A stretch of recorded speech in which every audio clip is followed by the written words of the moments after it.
नमस्कार, जय हिंद, राम राम साथियों। जितने भी साथी हैं जो आईटीबीपी में tradesman, kitchen staff, animal transport के लिए तैयारी करें, उन सभी साथियों के लिए एक और बहुत बड़ी और अच्छी खुशखबरी आ चुकी है। जैसा कि आप फिजिकल पास होने के बाद में लगातार एग्जाम डेट को लेकर इंतजार कर रहे थे, लेकिन अभी आप लोगों की वैकेंसियों को इंक्रीज कर दिया गया है। और अब इस बार आईटीबीपी में बहुत सारे साथी जिन्होंने इन वैकेंसियों के लिए अप्लाई किया है, उनका सिलेक्शन होने की अपॉर्चुनिटी काफी ज्यादा बढ़ चुकी है। कितनी कितनी वैकेंसी आप लोगों की इंक्रीज हुई है, कब तक आपका एग्जाम होने वाला है, इस वीडियो में वो सारी चीजें ऑफिशियली तरीके से आईटीबीपी की तरफ से कोरिजेंडम जारी कर दिया है। मैं सारी जानकारी आपको स्टेप बाय स्टेप बताने वाला हूं। वीडियो को कंप्लीट जरूर देख लेना। और भाई, चैनल पे पहली बार जुड़े हैं तो चैनल को जरूर सब्सक्राइब कर ले, ताकि इन फ्यूचर आगे आने वाली आईटीबीपी भर्ती प्रक्रियाओं से जुड़ी एक सही और सटीक जानकारी आप लोगों तक सबसे पहले पहुंचते रहे। सबसे पहले मैं बता दूं, यहां पर देखिएगा, यहां पर जिन साथियों ने head constable education state counsellor के लिए अप्लाई किया था, उनकी जो पहली वैकेंसी आप लोगों की थी, जिसमें मेल कैंडिडेट की 96 वैकेंसी थी, जिसे बढ़ाकर 106 कर दिया है। और भाई, फीमेल की 16 वैकेंसी थी, जिसे बढ़ाकर 17 कर दिया है। इतना ही नहीं, जिन साथियों ने कांस्टेबल गार्डनर के लिए अप्लाई किया था, उनमें भी मेल कैंडिडेट की वैकेंसी पहले 32 थी, अब इसे बढ़ाकर 44 कर दिया है।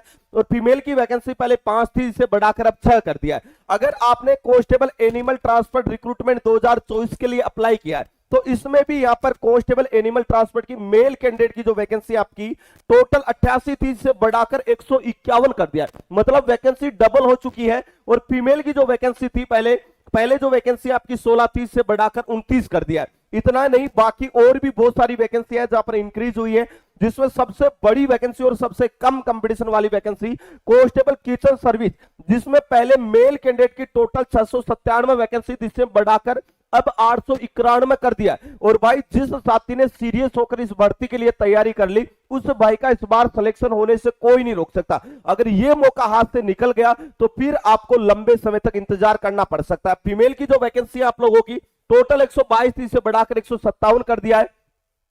जिन साथियों ने कांस्टेबल मैसन रिक्रूटमेंट के लिए अप्लाई किया था, प्लम्बर के लिए अप्लाई किया था, ट्रेड के लिए, उनके बारे में बात करूंगा। उससे पहले बारे में बात कर लेते हैं। अगर आप कांस्टेबल प्लम्बर के लिए अप्लाई कर रहे हैं, फिजिकल पास है, तो कांस्टेबल प्लम्बर में मेल की जो 44 वैकेंसी थी, जिसे 79 कर दिया है, 80 के लगभग हो चुकी है। फीमेल की वैकेंसी 8 थी, इसे बढ़ाकर 13 कर दिया है। अगर आपने कांस्टेबल कारपेंटर से अप्लाई किया था, तो मेल की वैकेंसी 61 थी, इसे बढ़ाकर 96 कर दिया। और फीमेल की वैकेंसी 10 थी, जिसे बढ़ाकर 15 वैकेंसी कर दी है। वही अगर मैं कांस्टेबल ड्राइवर की बात करता हूं, तो ड्राइवर वाले कैंडिडेटों की पहले जो वैकेंसी थी वो 275 थी, जिसे बढ़ाकर 712 कर दिया।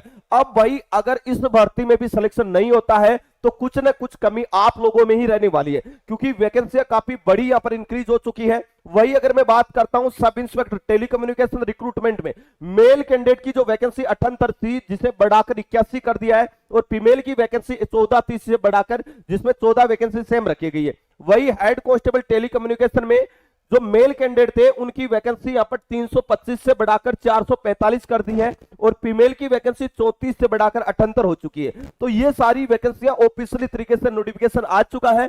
ये आईटीबीपी की वेबसाइट पर भी आपको देखने को मिल जाएगा। तो मैंने जैसा कि आपको पहले से बताया था कि जितना डिले आपका रिटर्न एग्जाम हो रहा है, उतना ही आपको फायदा होगा, क्योंकि अगर वैकेंसी इंक्रीज होगी तो बहुत सारे साथियों को भर्ती होने का मौका मिलने वाला है। तो एग्जाम अब बहुत जल्द होगा, लेकिन ये वैकेंसियां इंक्रीज हुई है, ये उन्हीं बच्चों के लिए सबसे ज्यादा लाभदायक होने वाली है जिनकी रिटर्न एग्जाम की तैयारी अच्छी है। तो